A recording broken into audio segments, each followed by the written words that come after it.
When it comes to playing strum patterns on the guitar, those patterns are built for one chord in a measure. But what do you do when there's two chords in a measure? How do you do that with a strum pattern? That's what we're gonna break down today. I'm gonna give you 5 steps to be able to take strumming with 2 chords in a measure and go from really, really simple to playing it with full strum patterns. So let's dive right in. Now here's the strum pattern that we're gonna base this on, because I'm going to assume that you already know how to do some strum patterns. And this is the most common strum pattern out there. If you don't know strum patterns, I'll put a link down in the description of this video for a video where you can learn those strum patterns, okay? But this is our strum pattern today.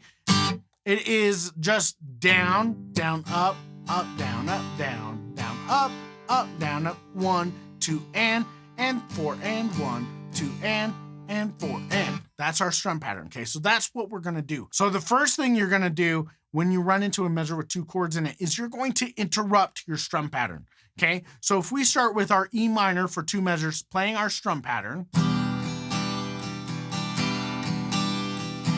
and then the next measure has a C and a G in it, we're going to split that measure into equal parts. Most of the time, your measure will be split evenly. Your first chord will last for 2 beats, and your second chord will last for 2 beats, okay?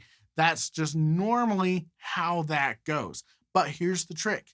We're just gonna interrupt it, and the easiest way to interrupt it for now is doing just half notes.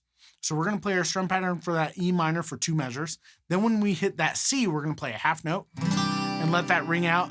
We'll play it on beat 1, it rings out on beat 2.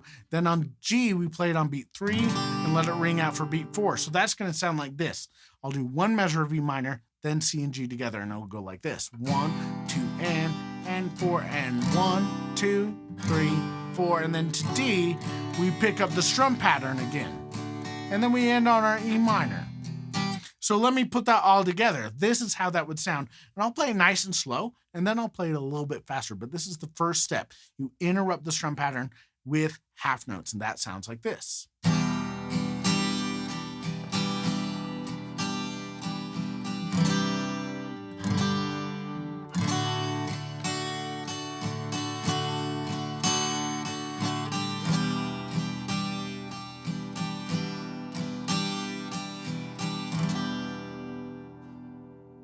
Same thing, a little bit faster for you.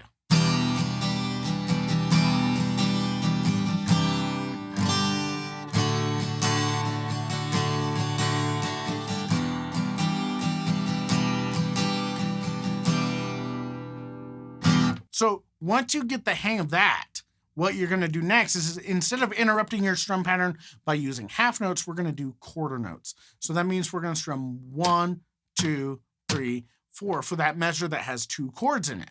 And so that'll sound like this. I'm gonna do E minor with my strum pattern, then I'll play quarter notes for C and G and go back to the strum pattern for D and E minor at the end, like this.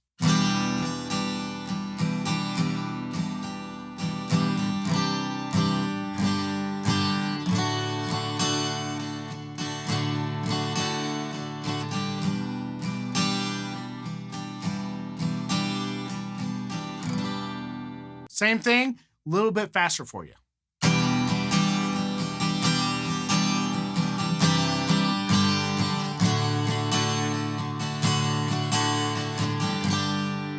Now, the strum pattern that we're using has a tie in it where we're tying the and of 2, our upstroke on the and of 2, to beat 3. So we don't actually play on beat 3. We just let that note ring out and our hand still moves down, right?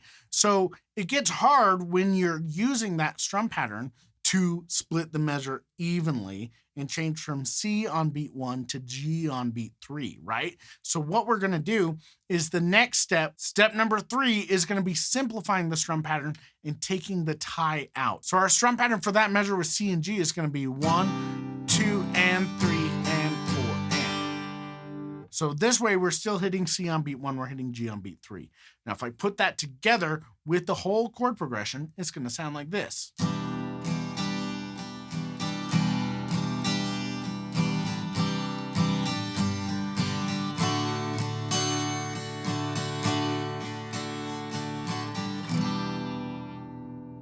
Same thing, but a little bit faster.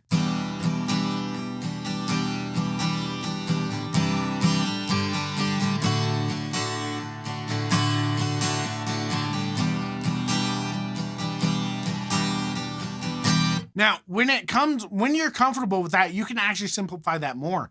If you wanted to, you could just do C for 1, 2, and then do G for 3, 4, and just do 1. That works too. There's also, you're not limited with what you can do. This is just a way to progressively get more and more difficult to where you're playing it with the full strum pattern. But when we do get to playing it with the full strum pattern, the problem is we're holding out that note on the and of 3. So we're going 1, 2, and 4, and. So where do we change to G? There's 2 different ways we can do this. You can place that G chord on the and of 3 after the tie. So that means we would go 1, 2, and 4, and. Or you can place it before, and I'm going to show you both of these, okay? So that would go 1, 2, and 4, and. Either one sounds good, okay?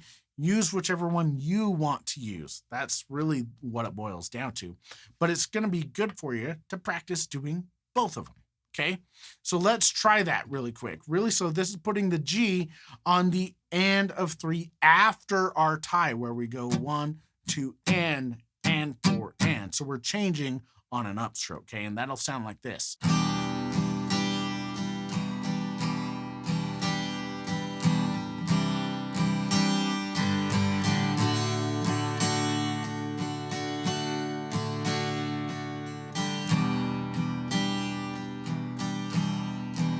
Let's do it again.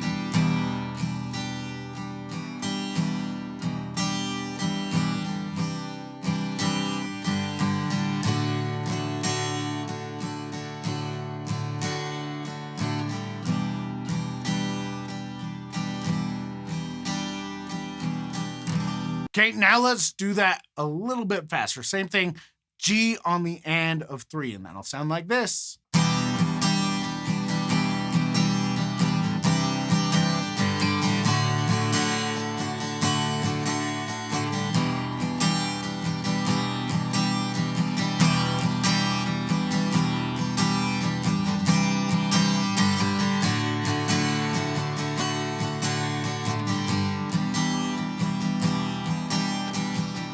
Now, let's take that G and put it on the end of 2, right before the tie. So this is what I usually would do with something like this, is I would put it a little bit earlier. That's what I naturally tend to do. You're gonna find one way or the other easier for you, but do practice doing both of them, because the point of this really is to train your ability to play different rhythms, right? That's the point of this.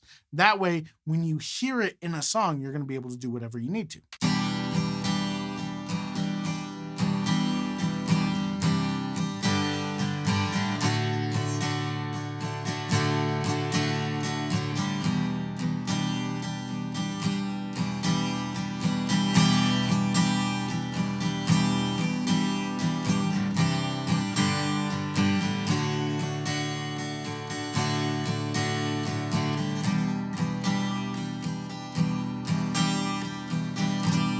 Now let's do it a little bit faster for you.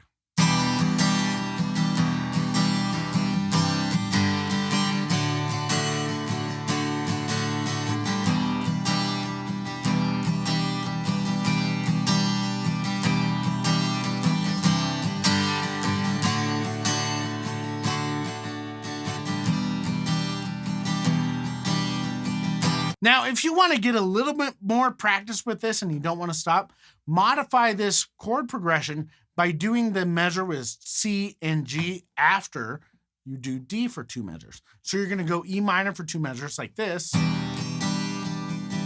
C and G, D, C and G, E minor.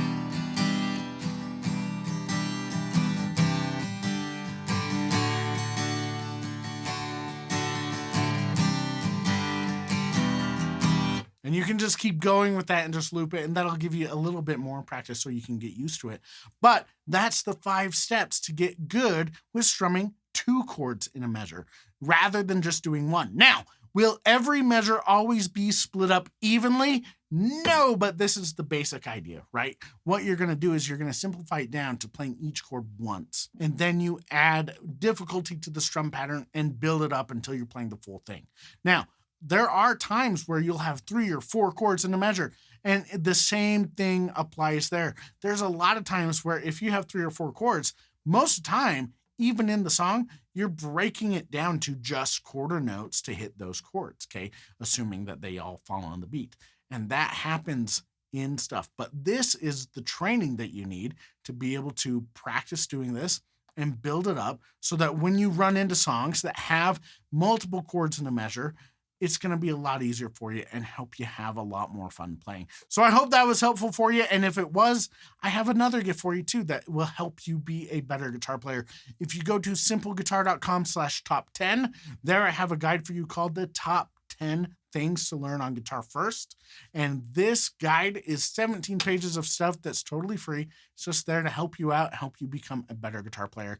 I really do hope that it helps you out and helps you be better. So go to simpleguitar.com/top10, download that guide, have some fun with it. Have fun practicing 2 chords in a measure. And then if you need further help with these strum patterns and you want to learn more strum patterns, go check out this video about how to play strum patterns. It'll give you all these basic strum patterns that is going to help you be a better guitar player. So have fun. Thanks for watching today, and I will see you in the next video.